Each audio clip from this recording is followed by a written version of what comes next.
Coach Jamie Jar with Overhaul Training here, and in this short video, I'm going to show you my pre-workout stretch routine for knee pain. Now, there are two distinct issues that pop up that give me knee pain, and it's probably very common issues for yourself as well.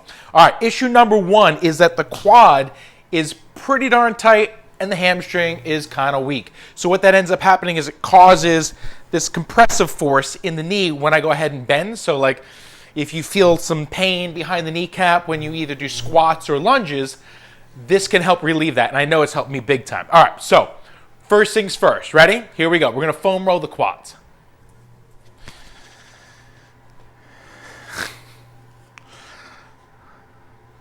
All right, Mama, this isn't going to work.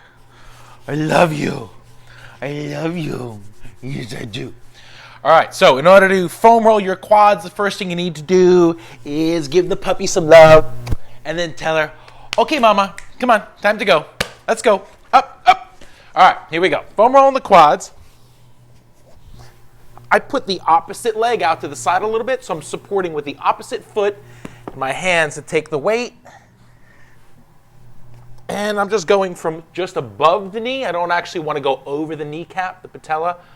And I'm going to slowly work my way all the way up to the front of the hip. All right, look for the tender tight spots, give them some extra time. Roll out to the side a little bit. You can get a little bit more of the vastus lateralis by leaning like so. All right, and you can go more face down. You can even get some of the vastus medialis by kind of turning the hip out a little bit, getting the inside. But that's the first step, right? We want to loosen up some of the trigger points in the quad. If you don't have a foam roller, that's silly. You should buy one because they're like $10 and you'll use them a ton, all right? The other option, I've got a massage gun. You can hit that. This is just a lot easier because it's broader, it hits it faster. You can also use a stick. They all work fine. I really like hitting the quad though with the foam roller. It just feels better and it's easier. All right, once you've loosened up the trigger points, it's time to stretch that sucker.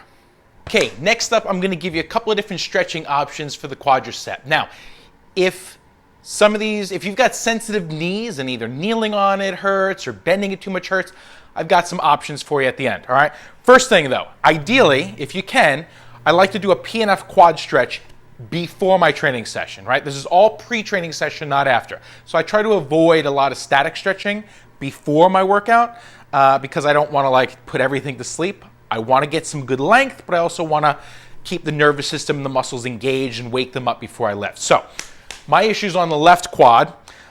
Here's how I do a PNF quad stretch. You can use a bench, you can use a couch, whatever. If your dog stands really still, you can use your dog. So get that foot up there. The farther back the knee is, the more intense this is going to be. So start with it out a little bit if you haven't done this and your quads are very tight. And you're going to come up to here. So this is really quite easy. I can go a little bit further because I do this all the time. I'm going to take my knee closer to whatever it is that my foot is on. Great. This starts feeling like a good stretch. So once I get the knee as far back as I can and I'm standing upright or kneeling upright, I squeeze that glute a little bit so I tilt the pelvis back. That intensifies the stretch even more. And now here's the PNF part, right? This is going to be our contract release. I'm going to take a deep breath, hold it, and as I'm holding my breath, I'm gently kicking my foot into the couch. So I'm engaging the quad for 3, 2, 1. Then I relax as I exhale, and I can go deeper into the stretch. So I can now get my butt closer to my heel. But really what I want to do personally for the way I'm lined up is I want to get my knee farther back first. You might want to put a cushion, a folded up yoga mat or something underneath your knee if the floor is kind of hard, right? So now I can go even deeper into the stretch. Deep breath, hold it, kick, 3, 2, 1, relax, and now I can get my butt even closer. Let's do this again. Hold, kick, 3, 2, 1. Even deeper, right? So we're basically tricking the nervous system into allowing you to go deeper and deeper into the stretch. It's pretty intense. Now, if putting your knee on the floor and all of your weight on the knee is painful, another option that you could do is stand, put your knee on the couch, and then use your hand. all right? Couch is gonna be a lot softer. This leg can take some of your body weight. You could put a hand over here. You could even kind of, you know, play like this or something, all right? Gives you a few different options. Now, the other thing is, if I've worked with some people where bending their knee that much is actually painful in the joint, either because of arthritis or there might be like a little bit of meniscus floating around in there. So what we want to do is we actually want to create a bit of a wedge. We want to still get a stretch in the soft tissues in the front, but what happens is the bones are getting a little too jammed up, so we want to put a wedge, a fulcrum, behind the knee to then cause the bones to get a little bit of space as we get deeper into the stretch. Really simple, can make a huge difference. Sometimes in my gym, I've got some foam, pieces of foam that I cut up.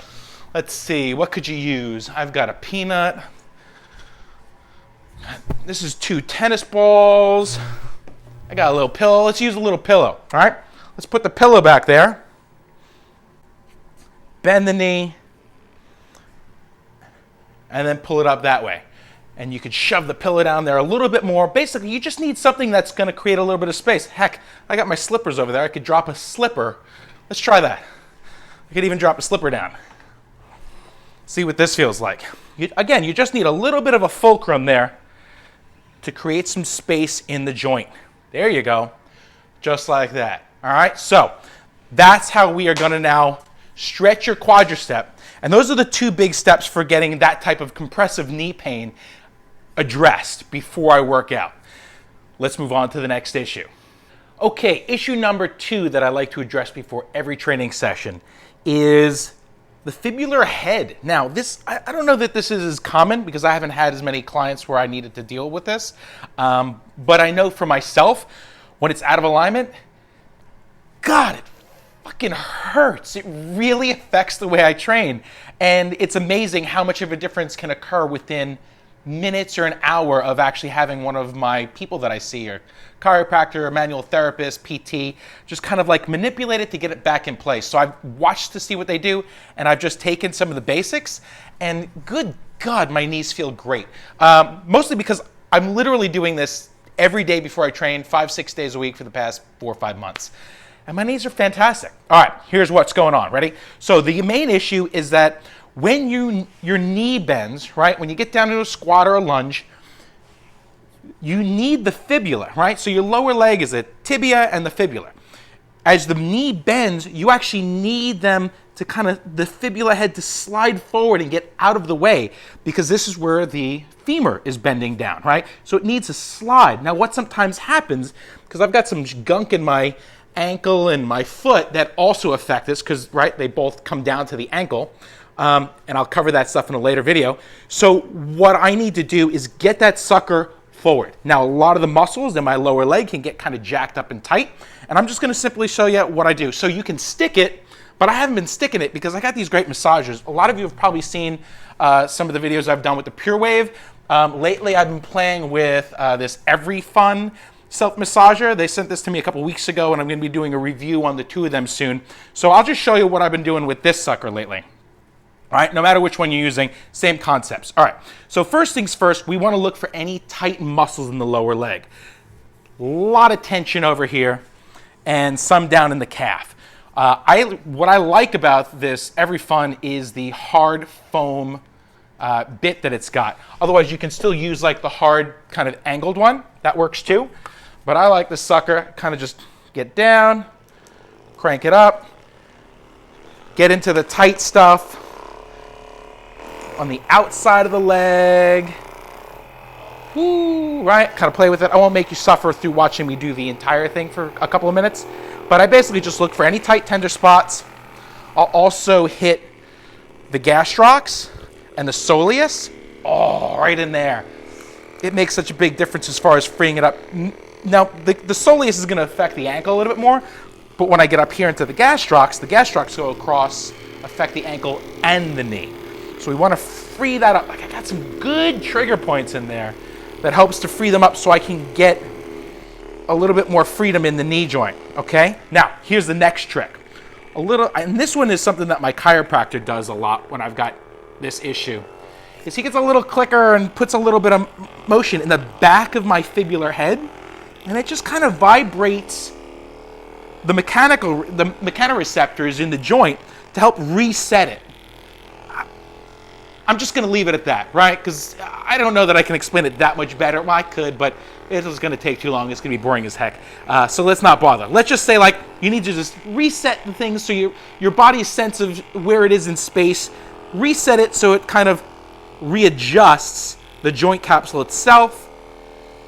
Also, the vibrations, I'm sure, just help kind of move it forward a little bit. All right, once I feel like I've gotten a good amount there and I freed it up a bit, kill this sucker. All right, now, I want to do a little bit of manual mobilization of the joint. So when you drop into a deep squat, you actually want this fibular head to rotate this way and around, right? I can just feel that already. My ankle feels better, my knee feels better. I can go farther into it after loosening things up.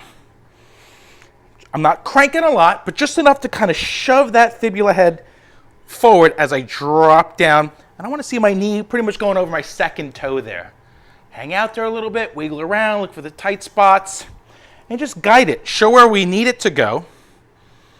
And that feels fantastic, right? Now when I squat today, God, that feels so much better. I can really get some weight down in that. I can get my knees more forward, and I feel no knee pain. All right, so like I said, the knee bone is connected to the ankle bone, and the ankle bone is connected to the foot bone. It's all connected. You sung the song before. And what I'm going to do in my next couple of videos is I'm going to start talking about some of the issues that go down in the ankle that also affect the knee and the whole course up and down. So if you've got other aches and pains in your body aside from just the knee, then I suggest you go ahead, hit the subscribe button so you get notified when the next video comes out. I'll see you then.